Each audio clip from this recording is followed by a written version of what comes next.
It's sad, but also telling. I watched Piers Morgan Uncensored as it became Owen Jones Unhinged. With a straight face and staggering ease, Owen Jones asked Piers Morgan, what else were Hamas supposed to do on October the 7th? Incredulous, but our modern day ho-ho was serious. This was no slip of the tongue. It was the rationalisation and even justification of the atrocities of October 7th perpetrated by Hamas. The question itself tells us everything we need to know about Owen Jones, about his morality, or total lack thereof, about his twisted worldview, his sick obsession with Israel, and his barely disguised contempt for Jewish lives. It also lays bare his racism of low expectations toward Palestinians, as if they didn't know any better.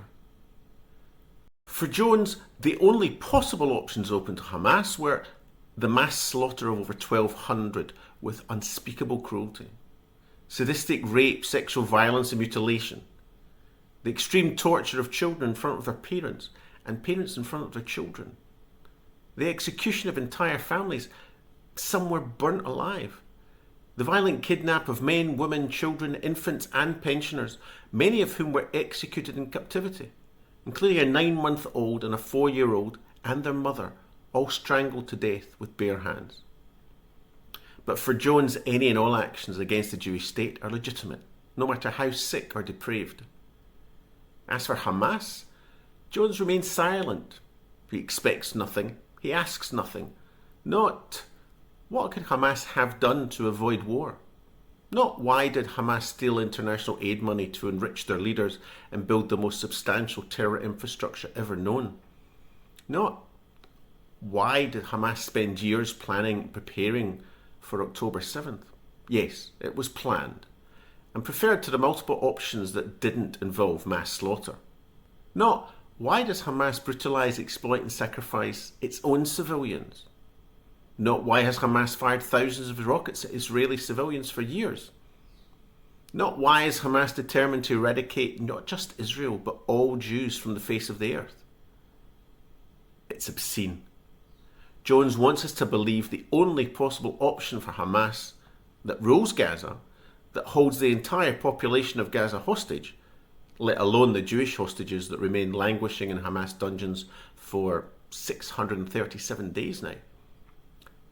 For Hamas, the only possible option, according to Jones, was rape, mutilation, immolation, mass slaughter and the kidnap of Jews.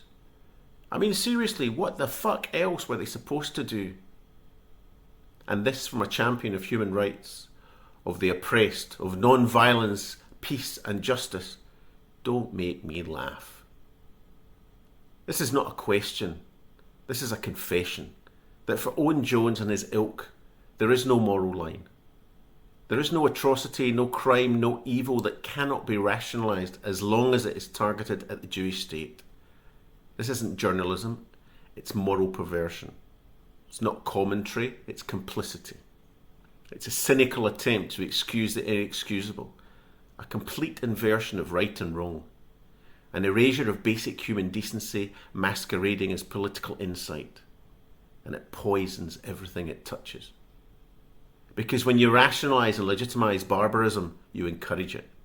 When you portray the greatest and most brutal slaughter of Jews since the Holocaust as somehow understandable, you invert morality. When you suggest such atrocities are down to a lack of options, you reveal your moral rot, your warped values, and your betrayal of all that is human, all that is decent. What else were Hamas supposed to do? Absolutely anything else. Anything other than what they did. You sick, perverted propagandist. But that would require a moral compass, respect for humanity, dignity, a love of life, along with a desire for a just peace and coexistence. Hamas has none of those. Apparently, neither does Owen Jones. What else was Hamas supposed to do on the 7th of October?